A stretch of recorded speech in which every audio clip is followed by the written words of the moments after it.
1971 के बांग्लादेश मुक्ति युद्ध ने पाकिस्तान की ओर से बांग्लादेश को काफी जख्म दिए थे। उसके बाद से ही बांग्लादेश और पाकिस्तान के रिश्ते कुछ बन नहीं पाए, लेकिन अब यूनुस सरकार इसे भी बदल रही है। पिछले ही हफ्ते पाकिस्तान का एक मालवाहक जहाज बांग्लादेश के चटगांव पोर्ट पहुंचा। ये दोनों देशों के बीच पहला समुद्री संपर्क था। कराची से आए जहाज ने बांग्लादेश के दक्षिण पूर्वी तट पर माल उतारा। पाकिस्तान और बांग्लादेश के बीच सीधा समुद्री संपर्क एक ऐतिहासिक बदलाव साबित होगा। मोहम्मद यूनुस के नेतृत्व वाली बांग्लादेश की अंतरिम सरकार के इस फैसले का प्रभाव भारत पर जरूर पड़ेगा। 182 मीटर लंबा container ship Yuan Xiang Fazhan Karachi से चटगांव के लिए निकला था। इसने 11 नवंबर को सारा माल उतारा। न्यूज एजेंसी एएफपी ने चटगांव बंदरगाह अधिकारियों के हवाले से ये बताया कि जहाज पर पाकिस्तान और संयुक्त अरब अमीरात के आया हुआ माल लदा हुआ था। इसमें बांग्लादेश की टेक्सटाइल इंडस्ट्री के लिए कच्चे माल के साथ साथ खाद्य पदार्थ भी शामिल थे। पाकिस्तानी माल पहले फीडर नावों के जरिए बांग्लादेश तक पहुंचता था, मतलब माल श्रीलंका, मलेशिया या फिर सिंगापुर होते हुए बांग्लादेश तक आता था। हालांकि सितंबर में यूनुस सरकार ने पाकिस्तान माल के आयात पर बंदिशों में ढील दे दी।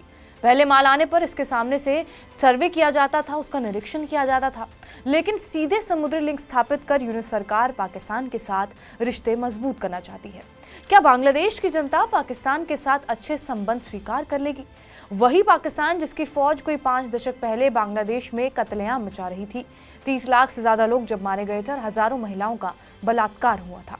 1971 की जंग में भारत ने बंगाली स्वतंत्रता सेनानियों की मदद की थी और तब पूर्वी पाकिस्तान के नाम से जाने जाने वाला बांग्लादेश पश्चिमी पाकिस्तान के साथ 9 महीने के युद्ध के बाद एक आजाद राष्ट्र बना था। युद्ध के बाद बने बांग्लादेश में पाकिस्तान के लिए प्रेम कभी नहीं रहा।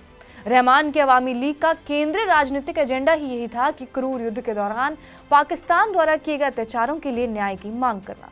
ऐसे में भारत पहले से ही पाकिस्तान से चलने वाली आतंकी ट्रेनिंग कैंपों और नारकोटिक्स ट्रेड से परेशान है। इस्लामाबाद और ढाका की बढ़ती नजदीकियां राष्ट्रीय सुरक्षा के लिए और भी ज्यादा चिंता का विषय बन सकती हैं।